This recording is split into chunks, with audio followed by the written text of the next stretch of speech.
Bueno, como veis en el vídeo de hoy tenemos un colaborador no habitual, aunque es cierto que ya lo habéis visto en alguna ocasión en mis vídeos y he hablado muchísimo de él en un montón de vídeos. Es Carlos Montoro, el tío que me apaña las guitarras, hablando claro, que me salva la vida cuando tengo problemas con ellas. Y nada, simplemente deciros que tiene un canal súper interesante de luthiería en el que, además de otros proyectos en los que ha fabricado guitarras o restaurado guitarras o reparado o ajustado guitarras, tiene una serie de vídeos, una serie larga de vídeos, ¿son 10 vídeos puede ser? 15 vídeos. 15 vídeos restaurando una guitarra de más de 120 años de antigüedad. Esta pedazo de serie de vídeos te va explicando cómo le trajeron una guitarra para restaurar, cómo ocurrió una catástrofe terrible y la guitarra se destruyó, colapsó completamente y la guitarra ha resucitado, la ha vuelto a traer a la vida y me la ha traído a mí a casa para que la pruebe. Así que, sin más preámbulos, vamos al lío. Hola, ¿qué tal? Hola, ¿qué pasa? ¿Qué tal? Soy David Espinosa. Soy Jesús Espinosa. No, tú eres Carlos Montoro. Soy Carlos Montoro. Y esto es Cosas de Guitarra. Pues aquí la tienes. Espera, la enseño yo desde aquí para que se vea de cuerpo completo, de cuerpo presente. Eso. Pues aquí la tenéis. Esto es una guitarra Casas Novas, que eran unos hermanos mallorquines, si no me equivoco. Es una casa de lutería que estaba en Mallorca, que la empezó el padre y la heredaron los hijos, que eran dos hermanos. Hacían unas guitarras exquisitas y altamente desconocidas, supongo que precisamente por ser una guitarra insular. Estamos hablando de 1900, supongo que el estar en la península facilitaría mucho el hecho de poder tener acceso a las guitarras, pero esta gente en Mallorca, bueno, como puedes ver y como he podido comprobar, hacían Fórmulas 1 en guitarras. Ahora hablaremos de los detalles de la guitarra en ese sentido, pero simplemente deciros, la guitarra, como ha dicho él, es de 1901. Es una barbaridad el porrón de años que tiene. Y una vez ha terminado con ella y la ha dejado restaurada, os puedo decir que es una guitarra muy tocable y ahora en breve lo veréis. Si os fijáis, las clavijas a la antigua, o sea, como a la antigua o a como se hacen ahora muchas guitarras flamencas, porque hay muchas guitarras flamencas que respetan estas clavijas para afinar. Técnicamente, clavijas de fricción. Ha podido ver de primera mano, detalle por detalle, todos los pequeños recovecos en la fabricación de esta guitarra, porque literalmente se le desmontó entera, como os relataremos. Así a primera vista, simplemente deciros, la madera estéticamente es fabulosa. Obviamente cuando se la trajeron no se veía así de fabulosa. Yo os lo digo porque he seguido muy de cerca este proyecto desde que te la trajeron y todo lo que le ha ido pasando durante esos 15 vídeos que tiene publicados en su canal y que ya os digo que os voy a dejar en la descripción el enlace al canal, además de por aquí arriba, para que le echéis un vistazo porque es una pasada el trabajo. Eso sí, los vídeos están en inglés, pero bueno, a los que chapurréis un poquito en inglés, como él es español, le entenderéis bien, así que sin problema. Sí, el acento está ahí. ¿Cuándo te trajeron a ti esta guitarra al taller? Pues a mí esta guitarra me la trajeron al taller antes de la pandemia. O sea, en plan 2019 finales, algo parecido. En 2020 estamos hablando. Sí, en marzo fue cuando empezó todo el rollo, todo el encierro y todo. Pues estuvo todo el año anterior, 2019. La trajeron sobre julio del 2019 y todos esos 6 meses estuvo en barbecho, pues esperando que llegase su momento. Poco después de empezar a trabajar con ella fue cuando ocurrió el accidente. Me vine tan abajo que no pude trabajar con ella hasta meses después, pero digamos que llevo con ella pues, trabajando día sí, día no, 2 años y medio fácilmente. Ha dedicado una cantidad de trabajo espectacular. Os puedo decir, ahora os va a explicar más detalladamente en qué consistió el accidente porque tiene tela, pero antes de eso simplemente deciros que cuando pasó el accidente, de casualidad iba a verle al taller donde trabaja y es que estabas terriblemente hundido, tío. Solo veías una persona deprimida no sabía qué decirte, es que no sabía qué decirte, es que no puedo animarle, haga lo que haga, diga lo que diga, no puedo animarle para nada. No tenía tal sentimiento de culpabilidad que quería dejarlo. Exactamente, es que me decía que quería dejar la luthiería. O sea, me quería dedicar a hacer porras, porque... Por lo menos si se rompe la echas a la basura y ya está. La guitarra está reparada y encima funciona de maravilla. Ahora entraremos en esos detalles, pero por favor cuéntanos en qué consistió este accidente. Luego yo ya intentaré de tus vídeos rescatar algún trocito en el que lo explicas y tal. Pues la guitarra cuando vino al taller tenía grietas en la tapa, la cual la hacían completamente intocable. Las cuerdas estaban completamente extensadas y ni siquiera eran las cuerdas adecuadas. No se podía tocar. Entonces, la reparación consistía en abrir el fondo de la guitarra para poder acceder a las grietas por el otro lado. Esta guitarra estuvo 120 años en Mallorca. se hizo en Mallorca. La humedad que tiene una isla es mucho mayor que la que tenemos aquí en Madrid. Entonces el cliente vino para Madrid y en ese año que estuvo la guitarra en Madrid fue cuando aparecieron las grietas, la madera se secó. Entonces, para recuperar la humedad que tenía la guitarra, pues lo que hacemos es que las metemos en unos cubículos preparados donde está pues, un humidificador y podemos controlar un poco la humedad de la guitarra. La temperatura no es tan dramática, pero la humedad sí, tenía que recuperar humedad y fue parte del proceso también. Estuvo durante muchos meses recuperando humedad. Retiré el fondo, dejé la guitarra en su cubículo donde estaba recuperando humedad y cierta noche el humidificador se rompió. Entonces tú le ponías una cantidad de humedad, pero él seguía echando humedad toda la noche.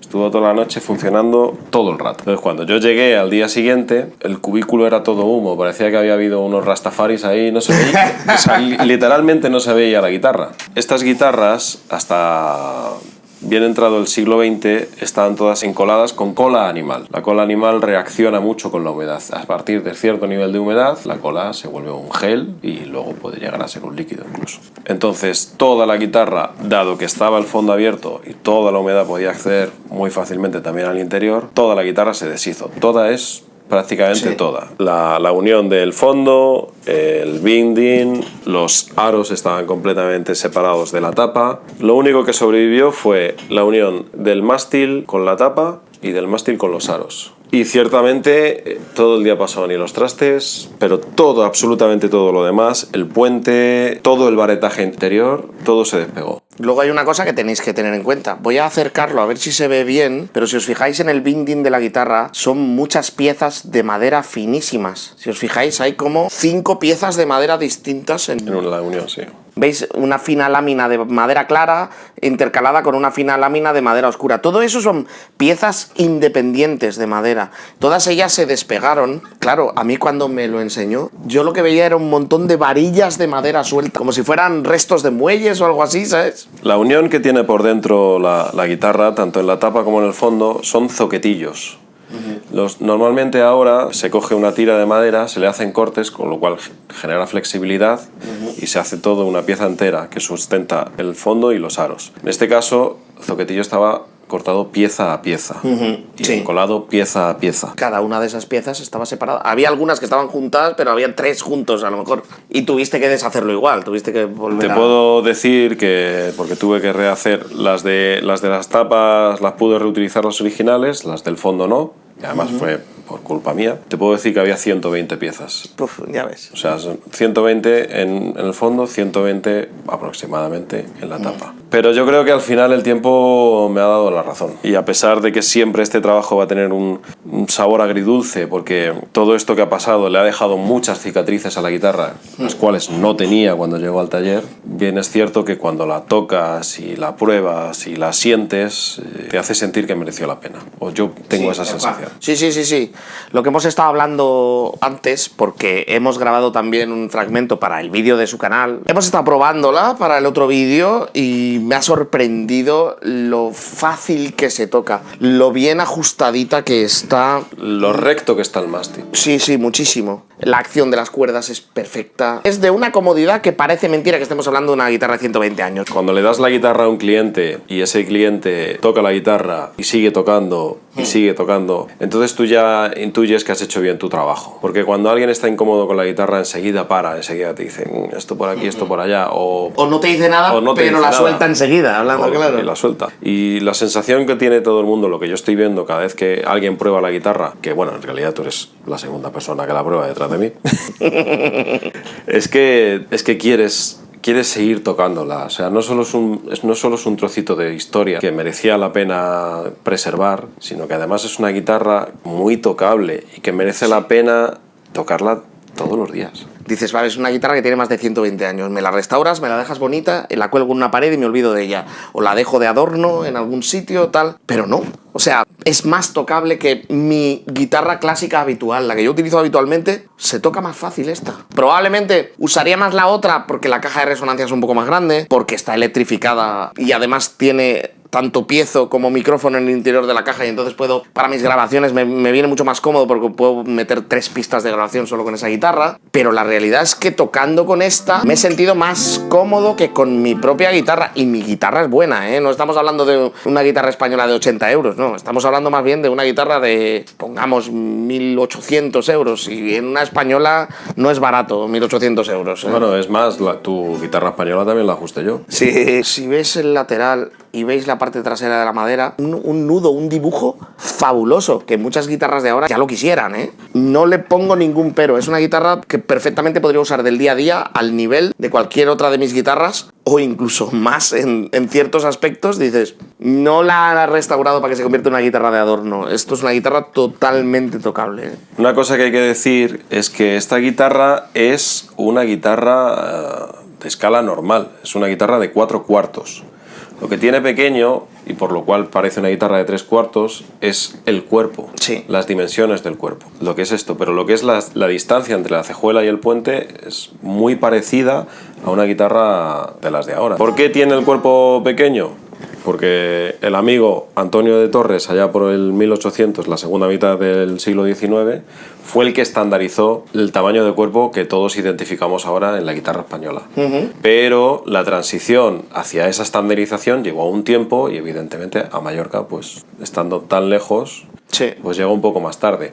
Las guitarras antes de Antonio de Torres, y son guitarras porque son 6 cuerdas simples con la afinación que todos conocemos, tenían este tamaño o incluso más pequeñas. Como la guitarra se deshizo completamente, el fondo tiene un arqueado típico que cada luthier le da su forma que quiere, pensando en cuestiones acústicas, casi todo. Para encolar todo esto necesitas tener una pieza de soporte para que se respete la forma del fondo. Necesitas tener una pieza de soporte donde apoyar la guitarra mientras estás encolando. Cuando haces una guitarra, yo no tenía esa pieza de soporte, entonces si yo encolaba me podía quedar la forma de cualquier manera. Yo tenía que hacer esa pieza, entonces usé un escáner, escaneé todas las piezas, tanto del fondo como del varetaje interior, que el varetaje es el que me iba a dar la curvatura. Lo escaneé, lo edité en Software CAD, pude hacer la pieza con una máquina de CNC que era perfectamente la forma negativa de esto, donde yo podía apoyar la guitarra para encolarla, lo que se llama la solera.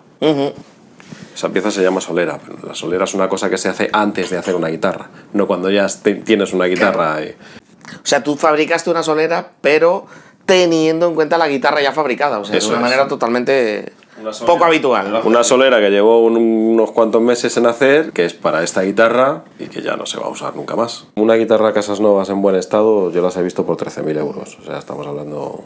Sí, no, Que la gente que realmente sabe... A ver, yo lo que puedo decir es que he alucinado con una tocabilidad que no me esperaba ni de coña en un instrumento. Te ha pillado a pie cambiado eso, ¿eh? Sí, he alucinado. Me he puesto a tocar con ella y digo, qué cabrón, si es que es más cómoda que cualquiera de mis guitarras clásicas, ¿sabes? Y la afinación que tiene, la afinación. Sí. Y esto de aquí, no sé si se verá bien. A ver, acércalo un poco. Ahí se ve bien. Pues esto de aquí no es una grieta, como pueda ser esto, sino que aquí hubo bicho. Aquí hubo algún bichito que comió madera, entonces estaba huecado por aquí, por eso se ve. Esto probablemente conecta con todo esto, y esto estaba completamente podrido. No es una grieta normal que se abre y tú puedes hacer un inserto. Esto tuvo bastante más truco que eso. De todas formas, eres tan cuidadoso que me he dado cuenta de que has restaurado hasta la pegatina de fabricante. Sí. Hasta eso lo has restaurado. Sí. Porque yo cuando la vi, la pegatina estaba totalmente borrada, desgastada, y sin embargo ahora la veo. Esta guitarra tuvo una restauración en algún momento, no sé cuándo. Sí. Quien restauró la guitarra pues hizo un trabajo entre malo y detestable. Entre otras cosas, el tipo, encima de la etiqueta, no completamente encima, pero sí parte encima, y en un lado puso una etiqueta suya. ¡No, God! De la cual solo quedaban restos y no se veía la original.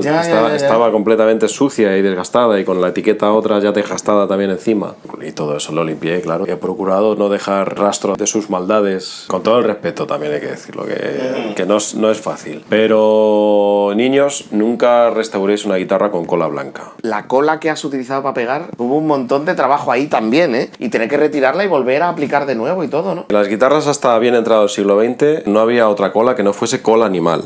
La cola animal se hace con tendones de animales y es la cola que se ha utilizado durante milenios. O sea, hay registro arqueológico hace 3000 años del uso de cola animal. Si yo quería restaurar y reconstruir esta guitarra, tenía que respetar el hecho de que estuviese hecha con cola animal. Posiblemente la cola más difícil de trabajar con ella, porque tienes que tener unas cantidades de goma con agua, tiene que tener una temperatura, no te puedes pasar de la temperatura porque si no las proteínas que forman la cola se desnaturalizan y te quedas sin adhesivo. Y aprender todo eso pues me llevó pues unos cuantos meses también. La aprendí con un colega, Ilan, que también tiene su propio canal de YouTube, con mucho ensayo y error. A día de hoy puedo decir que soy un auténtico maestro. O sea, me he sacado el máster de cola animal. De hecho, creo que ese conocimiento lo voy a llevar a mis guitarras eléctricas, porque es cierto que la cola animal como tal tiene muchas ventajas y muy pocos inconvenientes, excepto lo tediosa que es a la hora de trabajar con ella, acústicamente, y para luego tener que trabajar con ella a posteriori si hay que retirarla, es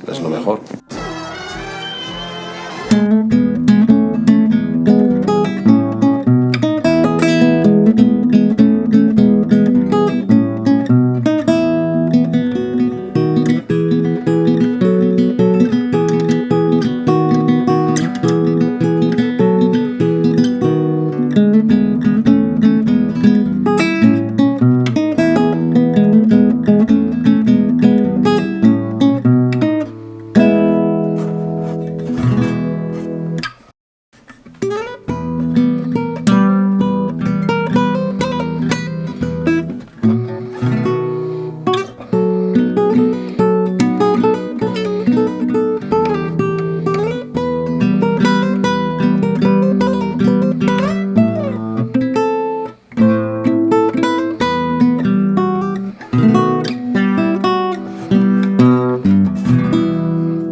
A 20 años no toco esto.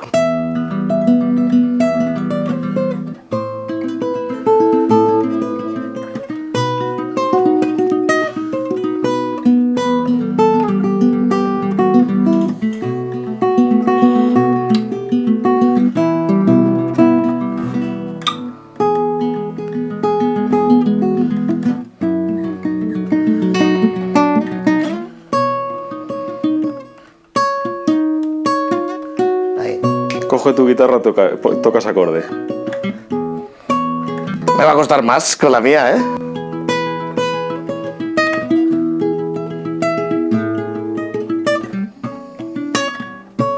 Joder.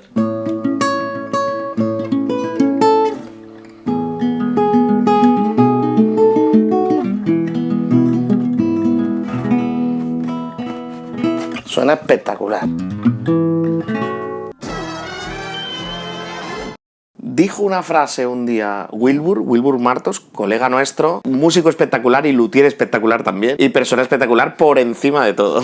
Te dijo que habría un antes y un después de ti al hacer este instrumento. Lo dijo. Y tenía toda la razón. Y tenía toda la razón. Tenía toda la razón. Era su manera también de darle ánimo para continuar, porque claro, cuando ocurrió la catástrofe, es que tuvo que dejar tiempo porque no querías ni mirarla, la guitarra, no, ¿sabes? Y al final se armó de valor y estuvimos de psicólogos un poco, sí, dándole energía para decirle, tío, sí, poquito a poco vas avanzando, porque claro, los avances, sobre todo al principio, no solo eran mínimos, sino que es que además no eran tangibles. Era como, es que el avance ha supuesto prácticamente absolutamente nada. Y de repente llegaba un día y lo tenía más o menos medio organizado, como si fueras a montar la guitarra, y al día siguiente veía que estábamos otra vez en el punto de partida. Ha habido muchos procesos en los cuales he tenido que ir hacia atrás y hacia adelante, hacia atrás y hacia adelante. Muchas veces he tenido que hacer la casa por el tejado. El binding que estaba completamente despegado es el original. Si querías usar el binding original, eso significa que tiene que ir encolado exactamente en su sitio. No tienes margen para luego lijar como cuando estás haciendo una guitarra. Tenía que quedar exactamente en su sitio encolado. El proceso de ingeniería, de pensar, de ir hacia adelante y luego volver hacia atrás y montar y desmontar, es lo que ha hecho que esto se dilate en el tiempo. También tanto Wilbur como Ilan, que me han ayudado mucho y han sido compañeros, te daban ideas, te aportaban, pero al final ha habido mucha inventiva, porque esto no pasa todos los días. No es una cosa que a un luthier llegue y lo desmonte y diga, va, desmonto y lo vuelvo a montar. Si tienes que desmontar la guitarra, desmontar el fondo entero, tú haces la solera antes, con la guitarra hecha. Como pasó el accidente,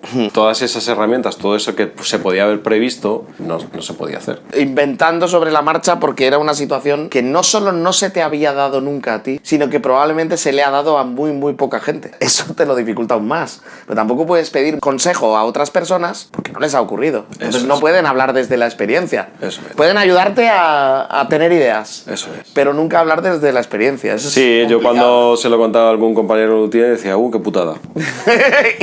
y el consejo acababa ahí. También solía decir, pues menos mal que no me ha pasado a mí. Luego todos se intentaban aportar su granito de arena y ayudar, pero es cierto que la batalla... Yo lo que he visto aquí es un trabajo duro de cojones. O sea, es que te he visto tanto tiempo trabajando en esta guitarra, tan poquito a poco. Eso tenía que ser. O sea, era como, es que estaba tan lejos la luz al final del túnel. Ha sido tanto tiempo que cuando yo veo el primer vídeo de la serie me veo más joven.